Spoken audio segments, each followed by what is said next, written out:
Silence can be deadly, not because of what's said, but because of what's not. We spend so much time warning people about fentanyl overdose and the poison drug supply, but one of the most dangerous substances in our world isn't chemical, it's shame. It's that quiet voice that whispers, "Don't tell anyone. They wouldn't understand." It's the fear of being judged, the fear of being labeled, the fear of losing respect, and it kills more people than we realize. I know because my son Logan lived that silence, and for far too long, I lived it too. This episode is about what happens when we finally break it. Welcome back to Logan's Voice, where we turn awareness into action and shine light into the dark corners of America's poison drug supply. I'm Doug, Logan's dad. If you're watching on YouTube, go ahead and hit that subscribe and tap that notification bell so you never miss an episode. Every share, every comment, every like helps us reach one more family who needs to know they're not alone. Today's episode is called The Weight of Silence: How Shame Kills More Than Drugs. Because if there's one thing I've learned through Logan's story, is that silence never saves us. It just buries the truth deeper. Let's start with what shame really feels like. It's not guilt. Guilt says, I made a mistake. Shame says, I am the mistake. And for people struggling with mental health or substance use, that lie gets heavy fast. When Logan was struggling, I saw that weight on him. He didn't want to be seen as the addict or the disappointment. He wanted to be seen as the kind, creative, funny, loyal son he really was. The one who loved cooking, who collected depression glass, who made us laugh at the dinner table. But the world doesn't always see that. It sees the mugshot, not the memories.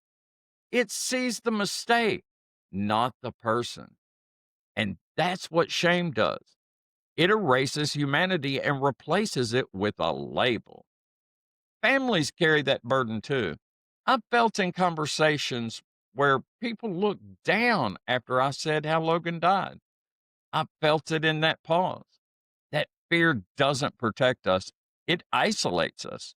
And isolation is where despair grows strongest. Substance use becomes the master manipulator. It whispers lies in the voices of comfort, escape, and relief until it convinces you that you can't live without it.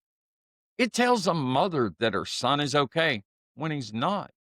It tells a father that one more chance will fix everything. And it tells the person using that they're still in control long after control has vanished. Logan once told me, Dad, I can stop anytime I want. And I wanted to believe him because that's what love does. It holds on to hope. But addiction knows how to weaponize hope. It bends it, twists it, feeds it just enough truth to keep everyone in its grip. That's why we call it a disease. It hijacks logic, emotion, and even love itself. And shame is the accomplice. Because when people feel ashamed, they stop talking about what's happening. They start covering for it, explaining it away, or pretending it's not as bad as it is. By the time most families reach out for help, they're already deep inside the illusion that they can fix it alone. That's the cruelest part. The manipulation isolates everyone involved. Stigma doesn't just appear out of nowhere, it's passed down generation to generation, conversation to conversation. It lives in the jokes, the headlines, the quiet whispers that say they did this to themselves. But the truth is, nobody wakes up wanting to be trapped in that cycle. I think back to how many times Logan probably wanted to ask for help, but didn't, because he didn't want to see the disappointment in anyone's eyes. And how many families are living that same nightmare right now? We've been trained to hide what hurts us, to say he passed suddenly instead of he was poisoned, to say he had his struggles instead of saying he was fighting a disease. But the only way to end the cycle is to say it out loud, to take back the power from silence. Addiction is not a lack of willpower, it's a neurological trap. And the longer someone's caught in it, the harder it is to see the way out.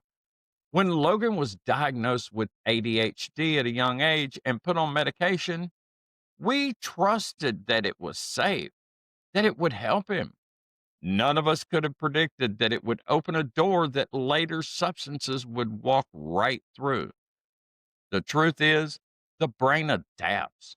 It learns that chemicals equal relief and relief equals survival.